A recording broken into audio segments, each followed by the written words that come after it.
second home. We come to conquer, no we never walk alone. We dominate, the cream of the crop, drawing all our strength from the roar of the cock. It's all for one, and one for all. Pass a new, we're talking total football. Here we go again, Roy's red machine. Liverpool, the greatest team the world has ever seen. Hello, welcome back to the Liverpool Groove. It's been a fun week. Two podcasts from us in a week. Yeah, fucking two podcasts from us in a week. We're treating people. Don't think we've done two a fucking season lately, so this is big. But yeah, two in a week. Obviously, Liverpool had the first pre-season game. 4-2 win against whatever. I'm not even going to attempt to pronounce their name because I'll just fuck it up. It had a K in there somewhere and an S. That's about all I know. But yeah, I think it was the first game in their new stadium, which I think they're like a third division German side, so it was fucking boss stadium, to be fair. Like, yeah, pretty straightforward. I think they gave us a bit of a scare. Taking the lead, that first goal they scored was unbelievable, to be fair. Like, yeah, class. But obviously, wins nice. Not really too concerned in pre-season, but obviously nice to see the new lads in action. So, first half we got to see Szoboszlai. What did you make of him? Enjoyed him. All my focus was on him, really. Him and Nunes, because I wanted to see Nunes be the player we hope he's going to be, but touch on him in a bit. Yeah, Szoboszlai was just what you want to see in a new signing. Dead calm, dead composed. He had the elegance of Thiago on the ball a little bit, where you can find yourself just watching him. Just everything he'd done seemed to just look a little bit better than what other people done. Crisper passes and effortless balls, like 30, 40-yard balls across the pitch, and first touch was brilliant. His movement, his pass and goal looked good. I love that with him, his pass, and then like Gerrard-esque sort of thing, trying to get into the box after he's released the ball. I like that. So yeah, from seeing quite a bit of him last season actually, and I've looked at all the highlight reels of him. He's everything you want, like a sort of a box-to-box midfielder. He can get it. Everything we wanted in Bellingham, he's capable of doing it, but we just don't know what level he's really going to be at till we see him in the league. But he's got early signs. It's dead easy to get overexcited because he's a new signing and he's a shiny new player, but he looked really good. It looks interesting. Yeah, I agree completely. I think the one thing that stood out for me when looking at him and Mac Allister in the second half is Szoboszlai looked like he'd been there for years already. He just seemed to fit in. He seemed to know what other players around him were going to do already. He looked like a perfect fit. Mac Allister, and we'll come on to Mac Allister a bit more in a minute, talking about the second half, but Mac Allister looked like he needed to just get going a bit before he started to look comfortable. And Szoboszlai, as I say, he just slotted in perfectly. Yeah, it's looking good. Again, you can't really judge pre-season. As I say, it's a third, I think the third division anyway, German side. So it's hard to judge, but from first impressions, it's looking fantastic for him. Yeah, all you can do is judge on the performances we see and like the clips we're seeing from the training. So obviously the lactate test, he's absolutely pissed. Yeah. And at Trenton, bit of in awe of him for whatever result he's got. And he looks a fit lad. He looks a happy lad. He looks dead happy to be amongst the players. He's already having banter with them, and you know he doesn't stand out as a new player. He does look like it's gonna gel to the point where, as horrible as and fickle as it sounds, you're gonna forget Klopp's past team sort of thing. You're gonna just go, this is the Klopp team now, and it's gonna just hopefully work out as we want it. Players come and go, as we've discussed, and no one's bigger than the club. But it's great to see a new team gelling together. And as I said to you one last season, one of the podcasts last season, it's time for Klopp to rebuild, and it almost feels like it's his first season as well. He's got the energy of a brand new manager. He looks excited, and the things he's saying's got me excited. So I'm confident. I think we'll be all right. Yeah, I agree. Everything just seems to be going in the right direction. Klopp is extremely enthusiastic about this season. I mean, he always puts that across, but I don't know, something about this pre-season and going into this new season just feels different, even with Klopp. I think he's got that bit more ruthlessness about him, where, like we said last time, if a player doesn't want to be there, Klopp's just going to sound in a bit. and I think that's reinvigorating him. So it's going to be a fucking crazy season. Obviously, Europa League, we're going to end up in fucking Timbuktu somewhere. Well, that's what we're here for. Get all your real fans over there, and there's lads from Dublin's sold out already. I think of hotels. I know, yeah. There's lads been getting their hotels cancelled already, and the prices put 5 times and that.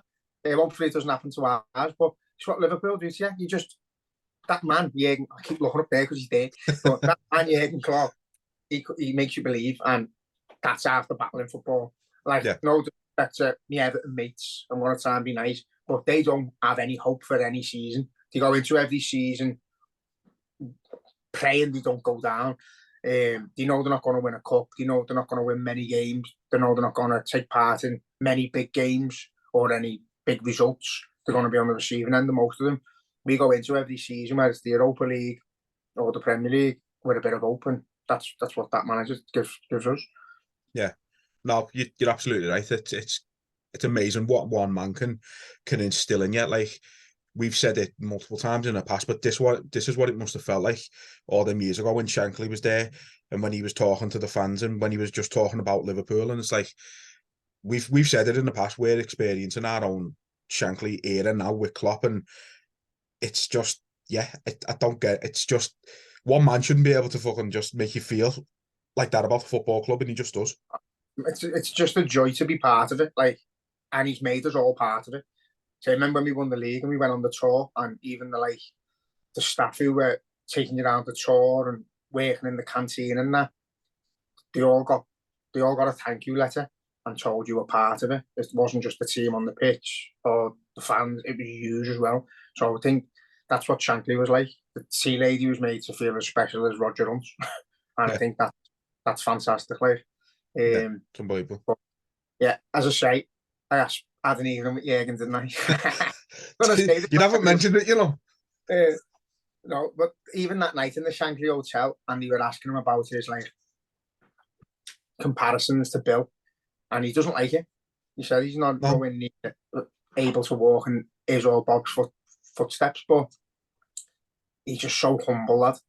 He's so humble. You could sit and have a pint, and you could let the weight of the world off your shoulders with him. He just makes you feel brilliant, and seeing him look so excited in a room full of people who are there to hear what he's got to say about our football club and where we think we're going after a bad season. He just made everyone feel like we were going to go and win the lot. Everyone come out of it buzzing. It was madness. It was just like, can't explain the feeling he gives you when you're in the same room as him, breathing the same oxygen. No, it's mad. He's got this ability to make you feel like he's somehow made us think that finishing 5th has been fucking our best result in years. It's mad how he's completely turned. He's done a complete 360 with it. Like, the end of the season, I think a lot of people were a bit doom and gloom, Europa League and no Champions League and this, that and the other. And now hardly anyone gives a shit. It's like he's turned it around in the space of a couple of weeks. It's amazing. He's got that ability to do that, because when you put everything into perspective, that Liverpool team, with the players we lost and the injuries we had, done well to finish 5th, and we just about like a millimetre away from 4th. You know what I mean? We never quite got over the line, but it's the same as his first season. We're in the Europa League.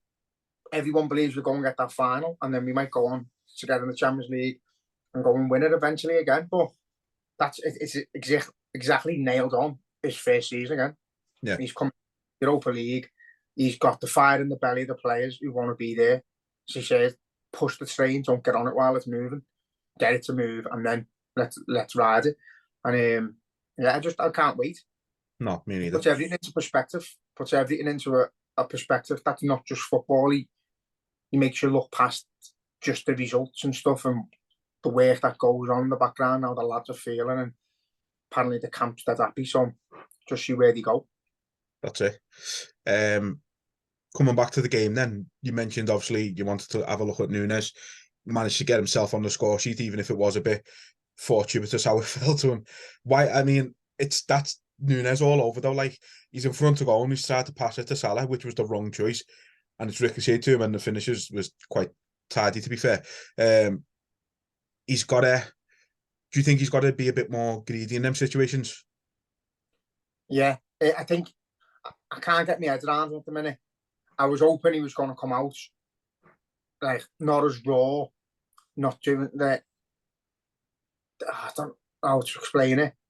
Sometimes his passing looks a little bit lazy and a little bit sloppy, and that's all still in his game at the minute. But he's got a full pre-season to get it out of him. Yeah, he should be shooting there. He's a number 9. He should be. He's not a number 9 like Bobby. He's not there to interlink the play. He's there to get on the end of the ball and score. Meant to be in the box. I prefer him out wide. They're trying to centralise him, but even in that game alone, you're seeing how much better Jota is through the middle.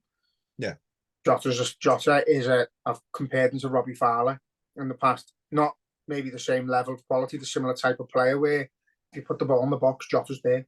Yeah, he's going to be there at some point. Whether it's on the line, edge of the box, penalty spot, he's going to be there because that's what his game is. He's a striker. I don't see Núñez as that. I see Núñez as wanting to be on the ball out wide and causing chaos and here, there, and everywhere, not sticking to a position. He needs like a free roll, but you know, he's got the talent there, no doubt about it. I just think he's trying a little bit too hard at times, and it makes him make stupid decisions. Yeah. I can understand that in his first season. Like, you want to make an impression. You want him to not come across as a sort of egomaniac type of player, wanting all the spotlight on him and wanting to try and help out his team. Pushing on into his second season, I think he's got to start getting that out of his system. He's got to start being, he's got to come across like, I'm the man. This is my team. You're here for me, kind of thing. Not having that ego about him, but on the pitch, being, look, I'm the centre of attention. Get the ball to me, I'll put it away. That's what he needs to start having a bit of that about him, a bit more confidence in himself, because we've seen it when Benfica come to Anfield and we played them, and he run riot. Like, he should have had, he scored 2, I think, and he should have had an attic if it wasn't for fucking Alisson's miraculous save. But he was clinical, he was confident, he wasn't fazed by anything. Like, he was unplayable. I remember it. And I was thinking, and I just remember thinking, who the fuck's this fella? But a lot of it came down from the left side as well.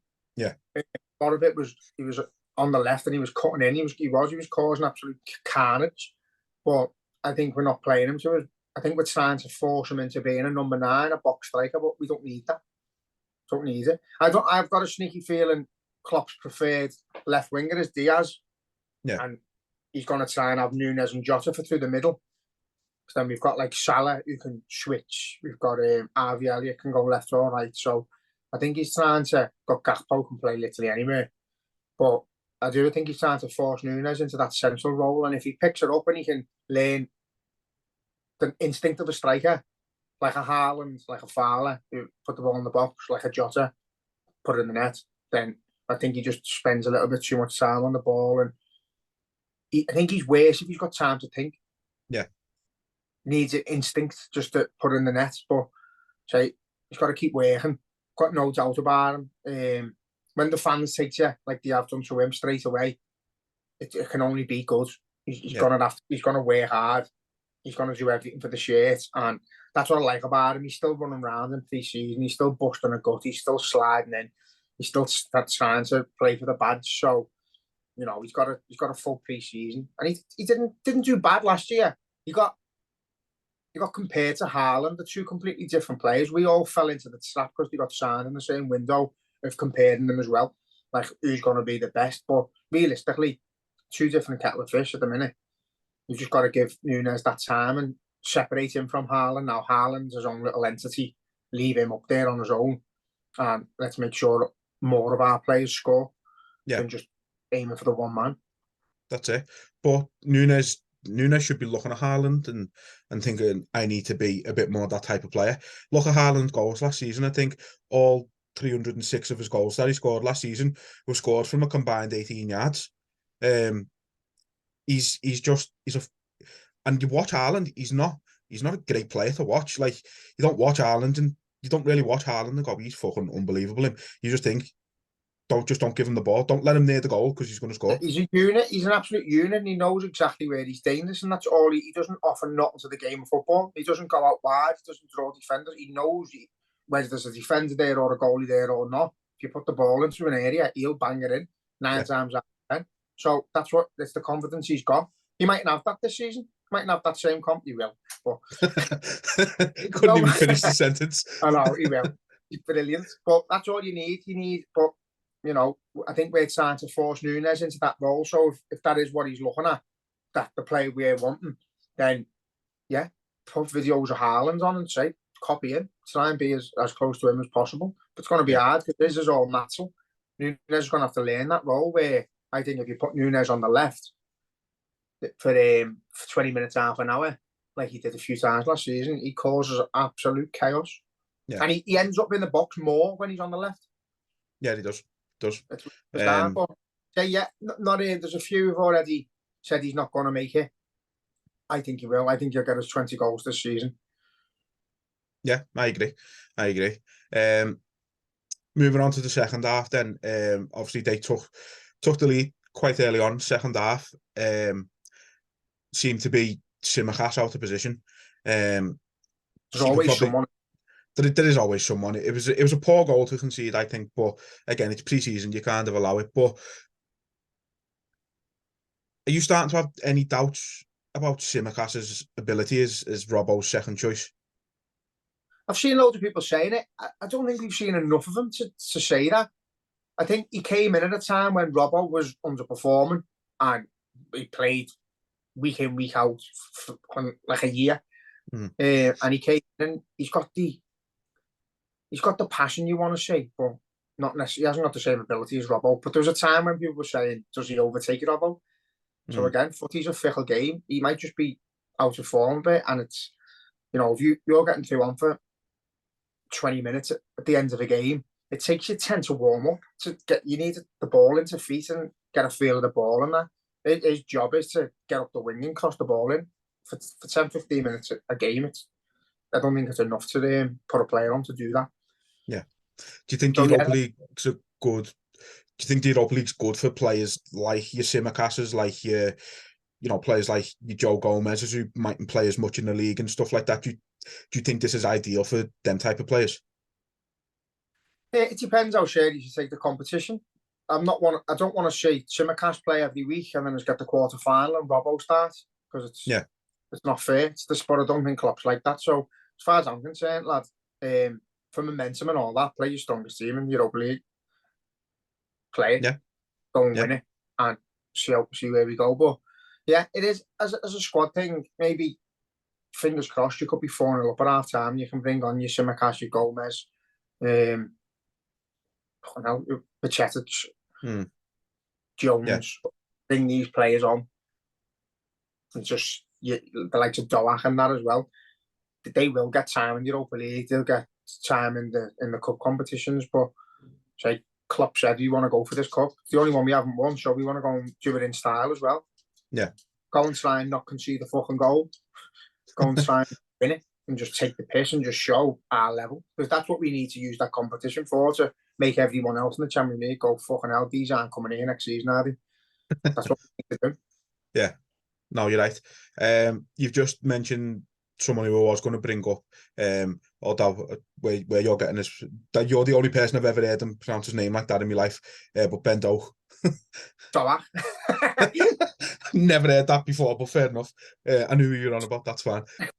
Yeah, Ben Doak looks like he hasn't missed a beat. I think he had an injury, didn't he, last season, which kind of stopped him, because he had a little run in the first team where he looked just... He's going to be special. Like, he's ridiculous for his age.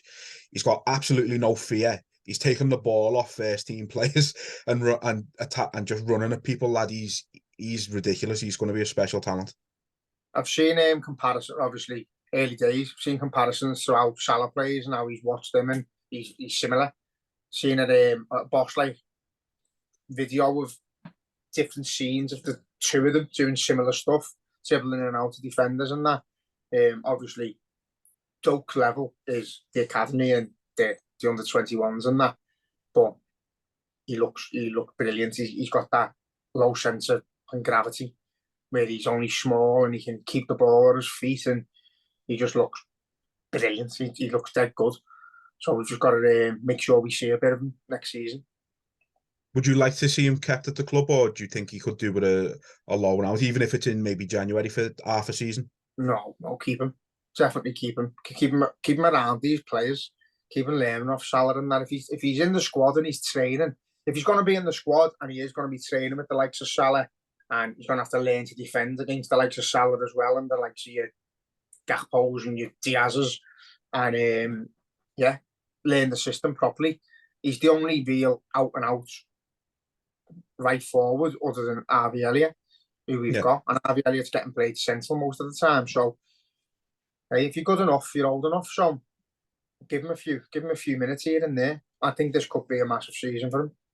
Yeah, I agree. I think there's always a reason Klopp takes the young players he takes, and it's obviously with a view to them being used in the season. Ben Doak, I think, is definitely going to be used. I think another one who seemed to impress the other day was that Quanta centre back. He looks a unit, him. Exactly. Unit. He's only about 9. But he looks very good already. You've got play it there, lad. As I say, like when you hear Klopp speak, he's confident, and he did mention all these lads. Mentions all the young lads who basically he said if social media had its way, we'd sign 700 players a summer, but a lot of these people don't know what we know and don't see who we see. And then he started reeling off names, the young lads, and by the sounds of it, like the likes of Baccetic and that, very highly liked by Jurgen. Harvey Elliott as well, and then Ben Doak was mentioned. So you've got it. It's definitely Doak. It's definitely Doak. But there's loads of young players there, and I know, like, I call them the Twitter divvies. Just mention them on every podcast. I apologise if you're one of them, but you are gobshites. But they want to see us bring in a £50 million player when you could have a kid there who in 2 years is worth 100 million, but we're not going to get to see him because these dickheads don't want to see them. They want to see a new shiny new toy. Whereas I can't wait to see a young lad making his debut at Anfield, coming off the bench, and to 60,000 people when you've been through the academy. There mustn't be nothing like it. So I'd rather stick with that rather than buying a £60 million fucking sub. You know what I mean? Stick with the kids and see how far we go. The likes of, we are moaning about centre mids and that, but we're not. Is Klopp seeing Baccetic just ready? Is he one of his players this season? You know what I mean? Is he the cliche of is he a new signing? But has he played a few games? He played when he was fit. He starting games. Yeah. So if he can stay fit, you can't keep buying £60 million players, £70 million players in case you get injuries. You can't do it. We obviously need backups, but if Klopp believes in these lads, then there's your signings. You've just got to take it on the chin. It's not a case that we're not spending money, we're too tight, can't afford the wages. If you've got a kid there who's absolutely brilliant, fucking play him. Yeah, put him in the play squad. him, develop him, make him, like you said, make him worth 100 million instead. Like, yeah, I agree. Obviously, the likes of Baccetic is obviously so similar to like the likes of Thiago. He's a flair player, he's fancy. But he obviously gets up the pitch a bit more. But I think we definitely 1,000,000%, even if Fabinho stays, we need an understudy defensive mid. But I don't think we need a great deal more after that now. No, we don't. Obviously, that does depend on Fabinho staying. And obviously Henson, which we'll touch on again in a minute. But yeah, you know what? I think the lads who've shown in pre-season so far look good. I'd say Quanta looked really good. That Scanlon who come on second half, he looked good. He put they were on the attack at some point and he put a fucking track back, great tackle in it, to be fair. So Kumas, you got Kumas there as well. Like we've got so many young players that just, like you said, the E-Reds, as they're getting called now, don't know about and don't care about. And it's not fair on them. You see these announcements on Twitter and that, like, you know, might be like James Balagizi's just signed a new contract and gone to Wigan on loan. And then you get all these divvies going, sign Lavia or sign fucking this fella or that. And it's like, they're robbing these lads at that moment. And it Yeah. might only be social media and they probably might never see it. But why take that moment away from them? All that should be is well wishes. Great to see the lads sign a new contract. Good luck on the season. Just stuff like that. Just pass the comments, yeah. But that's the problem, lad. I've seen there's just dickheads everywhere. Liverpool announced the jet of an ex-player a couple of weeks ago, and people were putting where's the Coutinho money and stuff. It's fucking ridiculous. Yeah. People, I honestly think a lot of them are like fucking bots or something. There's not a brain cell between them. There's not. It's got to be like some sort of little cult somewhere where they all just get together in a group chat and go, let's all go out at the same time for once and just be pricks. Like they're just oiled your heads. But yeah, it's mad. But say we give them the airtime every week. I need to try and stop it because they fucking burn out. But I know, yeah. I think claps happy with the younger lads. Say if we're going to sign a player, we're going to give a kid a contract and then loan him out. It's because we believe the kid's worth keeping. And obviously, when you're at this level, there's a certain degree of talent you need here and now, and a certain degree of talent you can develop and afford to learn on the job. You can't have too many, but the likes of Harvey Elliott's, I've seen people knocking him. He became the scapegoat. He's absolutely going to be world class. I bet my life on it. He's got every bit of potential in the world to be as good as he wants to be. He's class. He just needs to be nurtured into the right position. Needs to either, is he a centre mid or is he a forward? Is he a right winger, a left winger, a number 10? Nurture him into the one position and let him play here and there. But Chetic, all the signs of being an absolutely top player. Benzo, all the signs of being a top player. You've just got to let them develop. Yeah. Behind the scenes. And that's how we do it. But say, bring in a replacement for Fabinho and Henderson if they go, or an understudy for Fabinho and Henderson. But, you know, I think the two signs we've made, so we'll discuss Mac Allister now. There's your midfield sorted, really. Yeah. You start, you can't go into every season going, but what happens if he gets injured? What happens if he gets injured? Now, the new players, we don't want to see get injured. We know Thiago's going to get injured. But Chetic, Curtis Jones, the young, the developing, they're going to get little knocks here and there. But you can't just keep buying players every time a player gets injured. You can't have 40 midfielders. You just got to hope the ones we've got can stay at least 3 of them fit at a time. But we know in the past that the players we've bought have got track records of being injured all the time. So hopefully the two lads we've bought now are consistently fit, like Ronaldo was. Yeah, I think Szoboszlai's only had like one sort of significant injury in his career. Touch wood, yeah. So fingers crossed with him. I think Mac Allister's injury record's pretty good as well. So hopefully we finally bucked the trend with that. But talking about Mac Allister, his highlights from the game. Again, sorry. Why? I've seen Naby Keita's thing. He's out already, isn't he? Oh, well, no, yeah, fucking hell. I feel sorry for him now, to be honest. I don't, because he made a little slight comment, didn't he, that the pasta's behind him and he's ready to go with his new team, and then fucking hell, he didn't even make the first warm-up. I know, it's sort of, it's Sturridge all over again. It's Sturridge all over again. It's like, it's half in his head, I think, but the difference is with Sturridge, at least we got that fucking one absolutely unreal season from him. Mate, Sturridge was world class on his day. Absolutely world class. But I remember Gerrard saying about him, you had to beg him to come out for the match. If he had a little niggle or a little knock, he didn't want to play, which is bizarre. Whereas Suarez used to hide from the physio. He had a knock. Wear Gerrard's boots 3 sizes too big just to play. Yeah, you've just got different mentality of footballer. You've got little luxury players, the likes of your Sturridges who don't want to get hurt, and the likes of Suarez who fucking bite you for 3 points. So, but that's it. That's the difference, isn't it? You got some of these players, your Sturridges, your Keita's to an extent. They've grown up in these sort of cushy world class academies where they're nurtured to, and everything is just given to them, kind of thing. And don't get me wrong, obviously you've still got to work to it, because you don't become as good as Sturridge does just overnight. It doesn't happen. But they're in these cushy environments. Suarez had to fight and claw just to get to that academy, and then when it was there, it was like, yeah, look, you might die here. And essentially, family and everything.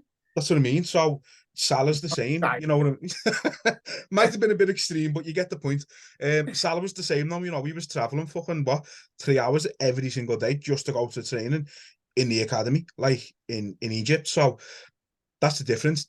They've already had to do all the fucking hard work, and if they didn't play injured, they weren't playing, you know what I mean? It was like they were the only opportunities they had. That's the difference. That's why they still do it in the pro careers. Salah's missed 4 games for us through injury the whole time he's been here.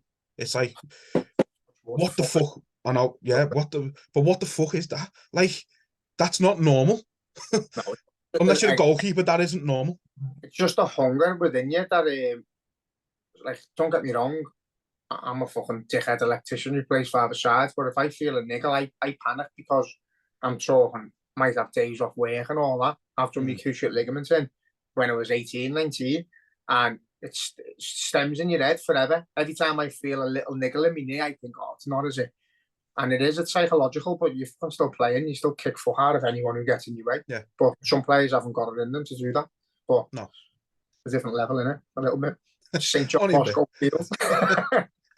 Yeah, and plus, to be fair, the difference with them and you is after you done your cruciate ligament, you just carried on playing and didn't for a good few months, and then found out that you'd done it. 2 years. For 2 years straight, she told me, this doctor, to go and put a tuber grip on it for 6 weeks and take paracetamol. And then after 6 weeks, my ligament would be healed. Obviously, he didn't know it was my cruciate, and it was snapped. And after 6 weeks, I'd go back, and as soon as I'd turn with the ball, it'd go again. It was just the horriblest feeling in the world, lad. Every time I'd done it, I felt like it broke my leg. Yeah. Felt like it snapped. It was vile. Oh, surprised, lad. You've got everyone dead on this podcast, lad. Everyone. No, yeah. Don't mention Thiago because he'll fucking his legs will fall off. Thiago's going to injure himself listening to this now. No, I apologise to all the players that have just jinxed. I don't mean any of it now. It's mad though, but we do hopefully seem to have bucked the trend with the midfielders we brought in. We've just got to. So about Mac Allister. But this is part of Mac Allister. Now, you know what? As I said before, he looked like he needed a bit longer to settle in, get into the sort of groove of the game. But once he did, he looked great and obviously managed to get his assist at the end. Yeah, he just. I sort of got a bit of a Nunes feeling from him at first, trying to impress. He was taking shots from everywhere and clearing the stadium and stuff like that, and it was like, it was just unnecessary. But again, first time. That's the time when you want to see players hitting the ball from 30, 40 yards. Oh yeah, I'd rather them do it now. Like, don't get me wrong. The fact that he did come into the game, I think the first 5-10 minutes he was a little bit unsure. And again, I think he was very much like Szoboszlai, where by the end of the game, he knew exactly where players were going to move, where they were going to run. He was doing one such passing, 30-yard balls, and I got like a Yossi Benayoun vibe off him, like dead nimble with the ball at his feet. He can go past the player, but then can play a pass that just bypasses 3 players without you even. It's a pass that no one else on the pitch sees. And I think there's not many players like him who can do that. But again, he played a 3rd division German side, so we'll have to see what he's like in the Prem for us. But he was good at Brighton, had a great World Cup. Again, put him next to Messi, and he stood out a mile. Put him next to Salah, Diaz, Gakpo. He can only improve, can't he? Yeah, definitely. It's exciting times. I think we play again on Monday, so it'll be good to get another look at them now they've had a bit longer training with the lads and that, integrating themselves a little bit more. Obviously, that'll just happen more and more every day. So, yeah, it's just this was what Klopp wanted. He wanted these were obviously the 2 main signings. We've got them both in at the start of pre-season. They're getting a full pre-season with us. It can't be underestimated how big that is. Going into the new season, it was imperative. So I'm glad we've got them 2 over the line. I think they probably would have ended the year maybe one more if obviously the Fabinho and the Henderson deals weren't happening. Obviously we touched on them last episode. Not really much has happened since then. Dave O'Shea-Cop has said today that Henderson has fully agreed personal terms and will apparently be having his medical today. It said today. I don't know how old the tweet was. I don't know if it was like a one from last night or today, but that's what it said anyway. So it looks like Henderson is, is days away from being announced really. The Fabinho one seems to have sort of died down a bit after the news of the bid breaking. Like, it's kind of, oh yeah, they've made the bid, and then we haven't really heard anything else since. I just don't understand what's going on with it. Again, I'd like to think it's nothing to do with abuse they're getting, because it seems the players that are getting targeted and the players that are looking to leave us are the ones that get absolute hell on social media. But if that is the case, put your fucking phone away and start saying I'm playing football. That's it. Yeah. Get a bit of the criticism on the chin. As I say, I know Fabinho had a bit of a tough time, the loss of his dad, and his wife's getting shit all the time and stuff. But again, knuckle down, put your phone away, and play football to the best of your ability, and you won't get the shit. You'll always get shit off the dickheads, but they're dickheads. So yeah, I don't understand what's happening with him. It's a well less level than he's available to play. He's a world-class player on his day. Henderson being 33 and getting offered that money when he's being told he's not going to play makes more sense to me. Yeah. Fabinho, if his legs still look laggy and that in training, and Klopp's seen the bid and thought, yeah, you're not going to play either. Fair enough. But we don't know the ins and outs, do we? No. I read a thing that Munich were monitoring him. Bayern Munich were meant to be monitoring the Fabinho situation. I don't know how true that is. He'd do good there. Yeah, slow league. Slow league. That's what he's just slow. He's just so slow. Nobody's like, like, and not as good as him. Don't get me wrong, but he's like a Busquets. Like Busquets, he just But I think the difference is Busquets always had time on the ball, and he made his time on the ball. Like if you had the ball, you weren't getting it off Busquets. And I think Fabinho is like 3 potential passes he could play as well. Got the ball with his back to the defender. He's know where the defender is. He's know where he's going to pass it. Fabinho just either hits it out or plays it backwards. But I think if you pressure Fabinho though, is when he panics. A bit like opposite to Núñez really. Fabinho with time, he can pick that pass. He can distribute play well. It's only when you pressure him, he shits himself. That's the problem. Our league, most teams are playing the way we started playing. They're all doing They're all doing it. So you need players who are good to say. Szoboszlai and Mac Allister, when they had players one nothing the other day, they just nicked it to the side to that. Yeah. Or past it. Not a panic in sight. So just have to see how it goes. It's just that you've got to make sure we've got a signing ready to go if Fabinho does go, because we need a defensive midfielder. Now, shout out to Dean Rollo, who messaged me the other day after listening to the podcast when we mentioned the likes of Calvin Phillips and that potentially coming in, and he said he doesn't believe we need a defensive mid because we should be that good going forward that we'll outscore anyone. But that's it for me. He's a bit Brendan Rodgers type, innit? Don't want to be conceding game after game, being broke through. I'd like to have a player like Wijnaldum that you don't really fucking notice doing the dirty work here, there and everywhere, covering the ground and able to press as well. Don't forget, Wijnaldum was sitting in, breaking up play in our half, but also pressing them to the point where our attackers could go right up the pitch and you'd see Salah and Mane winning the ball back time and time again. So that's what we need. We need that system back. Yeah, no, absolutely. Again, I mean, me personally, not sold on Calvin Phillips, but like I always say... Not just, you know what, to be honest, I was talking about him last week. Like he was in his fucking early 20s. He's nearly 28. I know, that's it. I didn't realise.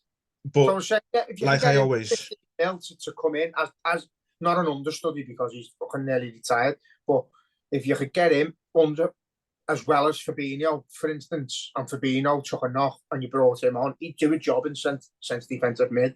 He's good at breaking up play. That's what my point was for him. But if Fabinho goes, he can't be the player to come in to replace Fabinho. He has to come in alongside Fabinho's replacement. But there's got to be two. I mean, to be fair, even if I can't see us going for him. If Klopp wanted him, fair enough. I'd trust the signing if we go for it. I can't see City selling to us. Like, I know we finished 5th last season and Arsenal were obviously the closest challengers, but I don't think for a minute Pep believes that we're not still as close as challengers. He's not going to want to strengthen us, even if it's someone who's not going to play that often. It's just not going to happen. No, I agree. And touching on City, the talks of them losing the likes of Mahrez and Gundogan's gone, and Bernardo Silva. I don't know who you replace them type of players with. I really don't. Mahrez never plays every week, but when he came on, fucking ruthless, mate. But they brought Kovacic in, haven't they? So fielders in the league. Yeah, well, that's it. Kovacic. That's but he's quality. I know. I hope he disappears off the face of the earth, to be honest with you. But no, they brought Kovacic in. Obviously, he looking like the Gundogan replacement. Not Gundogan's level. But he is a good player, Kovacic. I do like Kovacic. I'm not going to lie. Good signing. It's a shrewd signing for the money they're spending on him, but no. I think not a direct replacement for Gundogan. You can't replace Gundogan. He's absolutely world class at what he does. He's fucking horrible again. Yeah. No, he was a great player, to be fair. I'm glad he's gone. But I think, big thing for City is us buying Szoboszlai is stopping them getting that Gvardiol. Because now Leipzig are saying, we've sold Szoboszlai. We don't need to sell anyone. So, we're not selling. City might have all... Yeah, I mean, they might have to sort of start pushing 150 mils, which is just absolutely fucking pathetic. Yeah, but then... They've sold 400 billion shares for that. Yeah, to the bakery next door, though. You know what I mean? That's what they do. I found it funny with City, though, the other day. I don't like defending them, but they've got that Asahi as their training kit sponsor. And they must have tagged the wrong account because it had 12 followers. Hadn't tweeted since 2009, and everyone was going, they're cheating again, and this, that, and just hang on a minute, who hasn't heard of Asahi? It's fucking, it's everywhere. But it's funny. Like I say, I don't like defending them, but that just made me laugh. How can you be so stupid? But no, look, City not struggling. Obviously, City are never going to struggle transfer window wise, but like you say, they're losing players. They're about to get rid of Walker. Obviously, Pep looks like he's lost faith in Cancelo, so there's every possibility he's going to go as well. If they lose a lot of players, they've got a great academy, in fairness to them, but it could be. It's not going to be a difficult season for them, but it could be a more difficult season than City are used to. No, but if to be fair, lad, if you're looking at replay, they've just won the treble, and this is why Fenway Sports get a bit of shit, but it's not always them. They just won the treble, and they're looking at replacing half the fucking squad. It's bizarre, but I think it's a backwards move because I don't think you can replace that. Hopefully, touch wood again. I'm sick of this wood, but hopefully it does hinder them a little bit because the quality they're losing, quality they're getting rid of is fucking bizarre. They're gonna need an overhaul. Yeah, but you look at it last season, lad. It's Phil Foden couldn't get in the team, and I just think how the fuck can't you get Phil Foden in your team? It's just, but that's what they can do. It's they're an anomaly, you know what I mean? City are the exception to the rule in world football. Them and PSG, except PSG can only win stuff in France. That's the only difference. Can't win the European Cup, but no, sometimes you've got. I always say that I hate Man City as much as I hated United when they were good, but for a different reason. That these have literally fucking bought everything. But at the end of the day, the players who are getting brought in, they're doing it legally as far as they're concerned, and Guardiola, as far as he's concerned, they're allowed to spend that money, so he's going to spend it. You're not going to say, oh no. So you can't knock them as a team, you can't knock Guardiola as a manager. They're fucking absolutely fantastic. They're one of the best there's ever been, and Liverpool gone toe to toe with them season on season since Klopp's been in there. So it's credit to us to have done it the right way, in the fair way, without spending billions of pounds and rash decisions in the market and buying every name you can. So fair play to us. Hopefully we go and rebuild again and do it again. And we know they've all bought the success, and obviously they've got all these charges against them, and they're spending money left, right, and centre. But at the same time, they've still got to be spending the money on the right players. Look at Arsenal; they spent 70 mil on Nicolas Pepe. We spent, obviously this doesn't seem like a big fee anymore, but we spent 35 on fucking Benteke. It's like City aren't going out and buying Nicolas Pepe's and Benteke's. They're going out and buying Kevin De Bruyne's and Jack Grealish's, who was fucking brilliant for them last season, in fairness to him. They're going out and buying Haaland's and Edison's and you know what I mean? They're spending it on the right players, as much as you hate to say it. And you know it's all sort of fake in a way, but they're spending it on the right players. It's like Newcastle, when they first got the money, they went and spent 25 mil on Chris Wood. It would have been better spending 10 mil on me. Like, you know what I mean? Mil.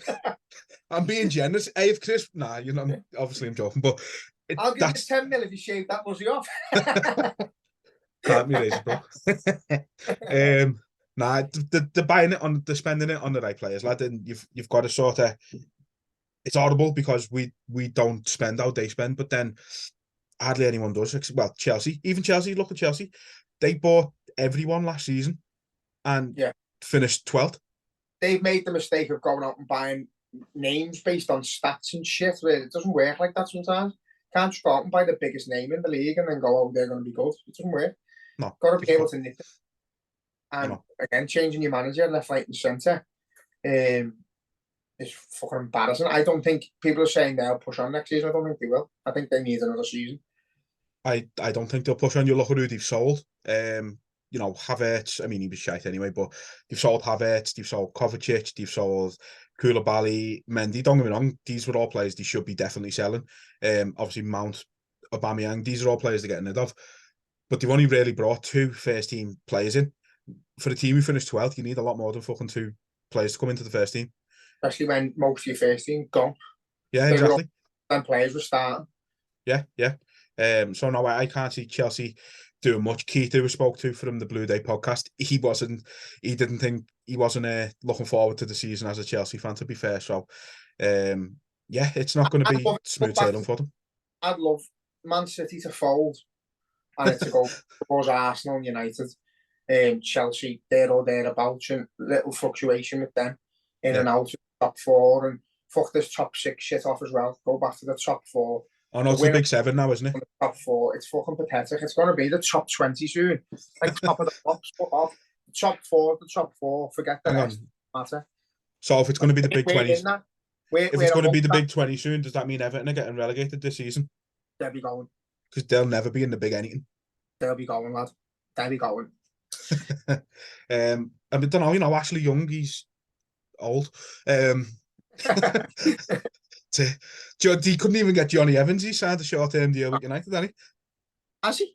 Yeah, just so he could play in the pre-season games. But like, just Everton, innit? Always fun to laugh at them.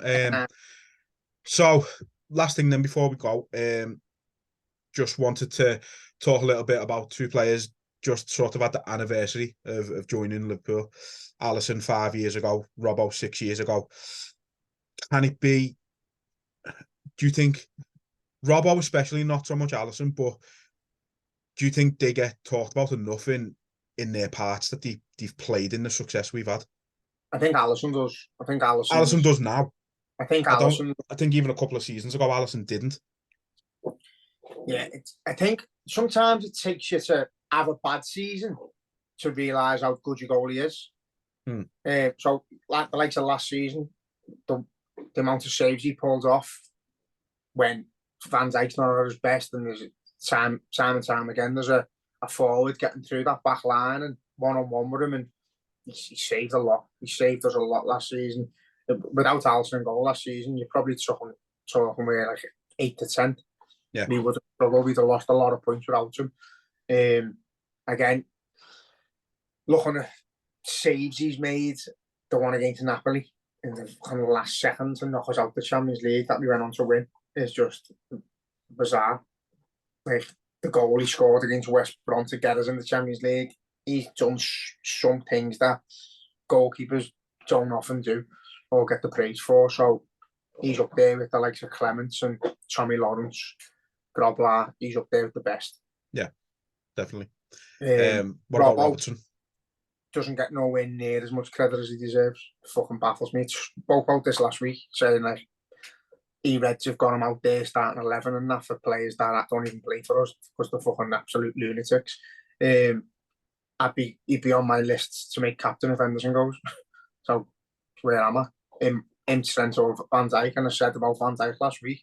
Van Dijk would be getting it based on presence and size and maybe stature in the dressing room, which obviously counts for something. But on the pitch, I think Trent's your talent, Trent's your Gerrard. He leads by example. He makes other players tick. He brings out the best in some players when he's on his game. Robbo's just screaming at you if you do something wrong. Robbo's the one who goes to the easy character. So I think it's perfect. Good cop, bad cop sort of thing. Andy Robbo starts every game left back for us when we're playing at the minute. The ability he's got, the work he puts in. I've said loads of times about Trent as well. It must frustrate Robbo that when he goes up, he has to get back. His destination after he's gone up is to end up back on the edge of our box. That's his job. Trent isn't. Trent's got cover for him. No one covers for Robbo. Robbo doesn't go up and no fucker gets back for him. He has to get back. Yeah, Robbo's his own cover. Yeah, it's remarkable that the distance that lad covers, and so he might not be technically look as gifted as Arnold, but he is, isn't he? Yeah, absolutely. He is. The stats show he is. Yeah, and look, he's best left back ever in the league, isn't he? With about 200, 300 games to spare. He's phenomenal, and yeah, you know what he is. You're looking. He's the same bracket as your Ashley Coles, your Patsy Severas, your maybe not ever but your Dennis Irwin, who's criminally underrated in history of the Premier League. He's that brackety defender. He really, really is. And he's always going. I think he's always going to be underlooked a little bit because Trent catches the eye with the wingers, with the fullback. Sorry, he catches the eye. Robbo doesn't as much. I say Trent. I've called Trent at times a luxury player, like a David Beckham. Give him the ball 60 yards out, and he'll ping it to your feet in the corner, and everyone stands up and claps it. But no one will fucking stand up and clap Robbo covering corner flag to corner flag all game, every game, because it's not nice on the eye. He looks fucked. He looks like stepping in. But he does it. He puts the work in. He covers the distance. He does his job. He does what he's told to do. Whereas on the other side, Trent does what he's told to do, which is don't over fucking exert yourself getting back because you're so good going forward. Robbo's bit good at both, so he's got to do both. That's it. Yeah, Robbo's absolutely fantastic, lad. Out of the whole Klopp era, he'll be one of the most sad I'll be when he goes. Yeah, absolutely. That even makes sense. The most sad I will be. I will be more sad when he leaves than most of the other players. I knew what you meant. Don't worry. No, I agree. He gives 110% every single game. I think the moment that won him over was that game against City. I think we were 4-1 up at the time, and he's closed down 7 players at once. And I think he gave away a foul in the end after all that, and the whole fucking ground just stood up and applauded him like that. That'll be how he's remembered. That's how Robbo will be remembered when he retires or he's not playing for us anymore, as the player who's done stuff like that. And even things where like you're 4-1, you're 5-1 up, or you're battling the team and you're in the last minute, he's still doing it. You don't lose that hunger. I'd love to see him with his face painted, like in Braveheart, just running up and down like a lunatic. Because I think out of everyone, for the price we paid for him, for the expectation of him when he got him from Hull to perform where he's performed consistently for so long, and to win what he's won and to what he brings to us as fans, like I fucking adore the man. I think he's brilliant, and I hope he has a quality season. I think you could argue for the price we've paid, like you say, for the expectations we had of him, for how he couldn't even break into the first team at first, past Alberto Moreno, for what he's won, as you say. There's an argument there that he's Klopp's best signing. I've said it loads. It's hard with Klopp because we don't look at money and wages and where we were at, but I do. I think he's right up there. Like, I think he's an integral part of the whole group as well. Like, even in the videos you're watching now, he's straight over to the new lads. He's making jokes with his mates. He's like, there's no little clicks, is there? And I think you need players like him to prevent that. He gets on with everyone. He makes everyone get on with everyone. So I think he'd be a brilliant captain, vice captain. And I just think the heads need to fucking spew ever discussion footy, because if he's not going to, it'll lunatic. Yeah. Okay, then last question. Looks like I think it's going to be Van Dijk captain when Henderson goes, simply because he's vice captain now. It makes it, well, yeah, he's vice captain now with Milner gone. It just makes sense for him to be promoted to captain. Who's your vice captain? Would it be Robbo or would it be Trent? Robbo. Yeah, I'd agree with that, to be honest. It's bizarre. It's like, it's Trent's captain. He leads. He leads by example, so he doesn't have to be as. I think he would be vocal though. I said on the last podcast. I think he goes to a new level with the armband. I think he becomes more aggressive with his own players against opposition players. I think you see him going into a tackle a bit harder, being a bit more determined defensively because he's got that armband on, and he's leading the team. Vice captain, you need your vice captain to be vocal and to do things that a captain might not do, sort of thing. So yeah, it'd be, if it's Van Dijk as captain, then Robbo vice captain. If it's Trent as captain, then Robbo vice captain. But I don't personally believe Van Dijk's the right choice. I think he's at a stage that Sammy Ipia was at when we took the armband off him. Time to bring in new blood, time to accept that you're still a very vital part of this team, but we think we'll get leadership from elsewhere in a better form. So that's where I'm out with Van Dijk. Don't get me wrong, if he gets the captain, I'll probably make a t-shirt for him. I'll be made up. Because again, I don't know whether that could be the boost that kicks him on again, because he needs something. Even the other day, he looked still a little bit shaky. He looked like he's lost a bit of confidence, and it's sad to see, but is he 33 now? Van Dijk, no. How old is he? 31? 31 still, yeah. Turned 30, I thought, like 33 in me because of Henderson. He's turned 31, so he's still got 2 or 3 years at the top level left. We just need to say, I said last time, hopefully with legs in the midfield and not having to cover everyone's fucking back and do the job of the midfield as well as the defence, he might be a little bit more confident and he might get that aura back. But yeah, for me, it's definitely Trent captain, Robbo vice. Fair enough. Well, look, I've got a question. Oh, fucking hell, this is Rick. Go on. No, yeah, right. On the basis of this is our team that we've got now is the team. Yeah. No one's leaving, no one's signing. Who's your front three? Who's your starting front three, week in, week out? Do you have one? No, and it's only because I think he's settled with Salah on the right, obviously. I think he's settled with Diaz on the left. And then I think he's got in his head a three-way fight for that central role between Gakpo, Jota and Núñez. And either one of them start, it's a completely different game with all three of them. It's mad. Jota, you can just put him in and he's going to be on the end of it. He's, like you said, he's more of a traditional sort of striker in that sense. Gakpo is your Bobby Firmino type number 9. He's interlinking players. He's going to bring people in. And Núñez is the most bizarre number 9 on the planet. Núñez is a mixture of Fernando Torres, Andy Carroll. He's a mixture of the best and the worst number 9s in history, because he's fucking unbelievable. He's got pace to burn. He's blistering fast. It's just, and then he goes to shoot with a bit of time, and it's Goodison.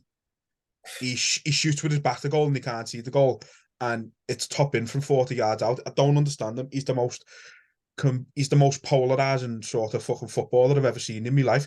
I love him and hate him at the same time, and not hate in the sense that I don't want him to play for it.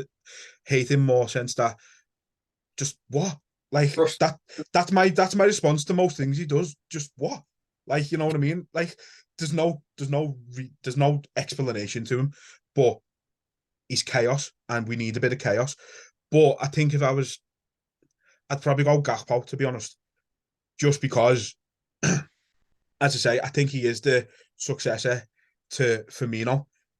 I think it'd be helpful for the likes of Salah and stuff to still have that sort of Firmino type player in with them to start with at the start of the season. so that it's a similar type of game that they're used to. Start the season well, and then fucking once we're top of the league, clear by 14 points, then start experimenting. You know what, I in the sense of Nick Gakpo and Firmino, I agree. I think you're going to get the best out of Diaz and Salah running in behind with Gakpo on the pitch. But I think for the midfielders we've brought in, they're destined to want to play with Jota. Seen Jota the other day after the match, and he just said Alistair, like he loves playing with that type of player, knows exactly where he's going to be. See, with football, but they overanalyze sometimes, and you go, "Oh, he's put that into feet." You don't. You hit areas with the ball. You hit pockets of space, and that's when you get an understanding of a footballer. You never had it. No, I didn't. I put it in space, and you'd be on our corner flag. No, but when you put the ball into an area, and you expect, I say to our Christopher, "I'm putting it there. You just be there. You get on the end of it when I put it there." And that's what you do. And if you can get a working relationship with a player like that, I'm hitting there. Jota's going to be there. Nunes probably will be on the opposite side of wherever the ball is, because he's just that type of, he just drifts away. Gakpo will be running away from the goal to bring defenders out like Firmino used to. So I think it's exciting. It's dead exciting that you can go from having like a player coming out and wingers going in, to wingers having to sort of play behind a striker and midfielders pushing on to get Jota in. And then you like your Nunes, just let him do what he wants, just run round. Just put him up front somewhere and let him cause chaos. Yeah. But I'm open. I sounds disrespectful to him, that, to be honest, but there's a brilliant player inside him, but at the minute I just don't know where he plays. I prefer him on the left. He's getting played in the centre. I just think we need to find where he needs to play and play him there. But I think thoughts on Diaz? Oddly seems to be getting some shit on social media, but then we know that that's what it's like. But sell him. Yeah, I don't know. I mean, there's obviously the rumours with him. One of the Saudi clubs wanting to offer like 70 mil for him, and to be honest with you, like before his injury, you were talking 100 mil at least for him. He's just he needs a full season. People are forgetting he still hasn't had a full season with us because of the injury he had. He just reminds me of Suarez. That's how highly I think of him. He reminds me of Suarez. Ball at his feet. He doesn't know what he's going to do. He just drifts in and out. Sometimes he needs to release the ball a little bit faster. He keeps hold of it a little bit, and that's about it. But people are saying he needs to have more goals than that. Not necessarily. But like people say it about Thiago as well. Thiago's stats for direct assists and goals is shit. But he's a massive part of everything we create when he's on the pitch. He plays past that, bypasses all the defenders for us to then create a goal. Do you know what I mean? People don't see that. Diaz is similar. Diaz will do the donkey work to make a simple goal, or he'll score a worldie. But no, fucking hell. So if you're able to rotate him, Jota and Nunes on that left, rotate Salah, Elliott, Doak on the right, and have Gakpo, Nunes and Jota playing to the centre as well. Like, all interlinked, all versatile, all playing here and there. It's a fucking exciting forward line. And that's another thing they say to like the ones who are on FSG's back all the time. I discussed it the other day with someone on Twitter, and they're like, "Oh, even if he's Fabinho and Henderson, he won't sign anyone." And I said, "Have you seen our forward line? Do you realise, like, in the last few seasons, we've signed Jota, Diaz, Gakpo, Nunes. Anyone else? No. The only one left is Salah. But how did we get them? Did they just appear in training one day, like Adam Rowe going, yeah again. No, they didn't at all. We bought them, we purchased them, and we built, without even anyone recognising it, we've built a forward line without even realising players were leaving and going. We've got a new forward line. We're ready to go again. And we're doing it with the midfield. We've done it with the defence. We've bought in Kanate. We've brought in Ramsey for right back. We've got Simicast left back. We've got backups. We just need it'd be nice to be able to bring on a player like for like quality as the players that are going to be leaving the pitch. But I say, if you were doing that, you'd just be another City and it'd be fucking boring. We need to fight. We need to be the underdogs, and I enjoy it. Yeah, me too. well, look, let's wrap it up there. Thanks everyone for listening to the last episode. Done really well. Quite happy with that one. So appreciate all the support. Again, if you can follow us, if you can buy Jay's t-shirts, scoutsrepublic.com. But, you know, yeah, sure. I said that. I said it immediately after you brought it out and everything. It's unbelievable. It's class. But yeah, you know, follow us on social media, subscribe to YouTube, follow us on your podcast sites and things like that, which I've now finally sorted, thankfully. So I'm fucking buzzing there. But yeah, nice one, everyone. Sorry, lad. No, just touching on what Dean messaged me with a question. I think that's something we could add to this. If you want to ask us a question that we can answer it live on this when we do it. That's our job. Someone's answering him a question. Then yeah, sort it. I don't have to go. Someone's knocking at the door. See you in a bit.